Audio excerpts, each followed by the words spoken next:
Loyalty is one of the coolest parts of anime. It's the backbone of every great shonen series. And for years, we've seen the same formula. The hero is beaten, bloody, and broken.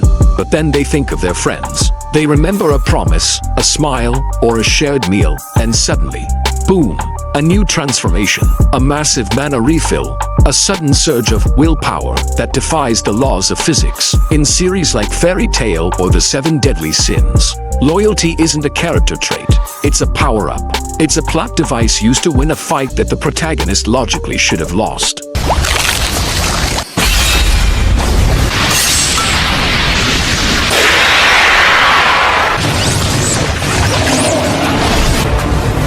If Natsu cares enough about his guild, he can eat literally any element and punch a god. It's inspiring, sure, but it's also cheap. It treats loyalty like a currency you spend to get a victory. But there is one series that treats loyalty with a terrifying level of realism. It doesn't treat loyalty as a benefit, it treats it as a burden. In One Piece, loyalty doesn't make you stronger, it almost kills you. To understand this, we have to look at the moment that redefined loyalty for an entire generation of fans. Zoro at Thriller Bark.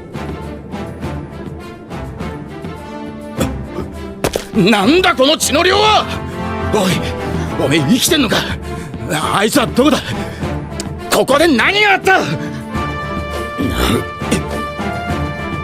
何もなかった。 At this point in the story, the crew has just defeated Moria, but they're completely exhausted. Then, Bartholomew Kuma arrives. He's a warlord, he's fresh, and he's there to take Luffy's head. The entire crew is unconscious except for Zoro. In any other anime, this is where Zoro would get up loyalty buff. He'd think of Luffy's dream, unlock a new sword style, and slice Kuma in half. But that's not what happens. Zoro knows he can't win, so he offers his life in exchange for Luffy's. Kuma grants him a deal. He uses his pop-off fruit to extract all the pain, fatigue, and suffering from Luffy's body and tells Zoro he has to take it all. When Sanji finds him, Zoro is standing in a literal lake of his own blood. He didn't get a power-up, he didn't get stronger. He spent the next several arcs severely nerfed because his body was literally falling apart. In One Piece, loyalty is an agonizing debt. It's not a benefit trope. It's a sacrifice trope. Zoro's loyalty didn't help the crew win the battle. It helped them survive the aftermath. This creates a massive logic gate between One Piece and the rest of the shonen world. Think about Dragon Ball.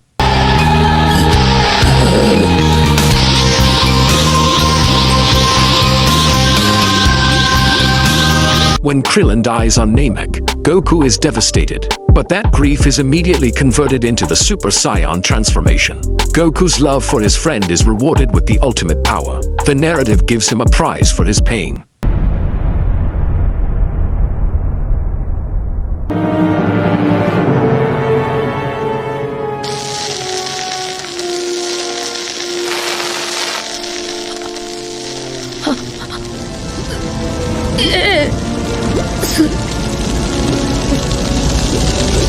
Now, look at Luffy at Marineford.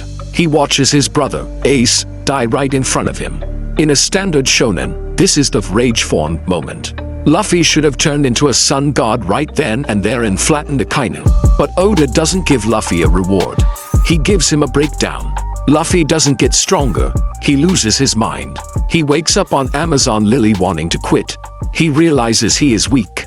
The only thing that stops him from giving up on his dream isn't a new power.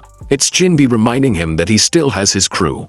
Their loyalty is the only thing keeping him from the abyss. Loyalty in One Piece doesn't give you the strength to win. It gives you the reason to keep breathing when winning feels impossible.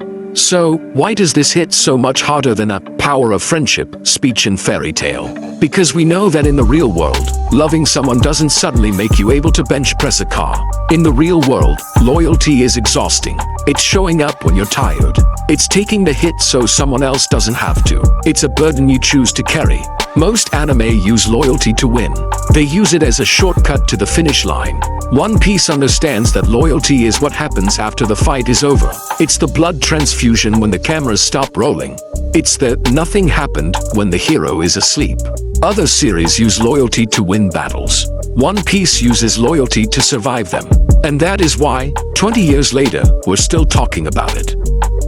But look, I know some of you are going to say that the power of friendship is just part of the shonen charm. So let's settle it in the comments. Is Zoro's sacrifice at Thriller Bark the peak of anime loyalty, or is there another moment that actually tops it? Drop the scene that made you realize loyalty isn't free, and if you're loyal to the channel, hit that subscribe button. It costs you nothing, unlike what Zoro paid.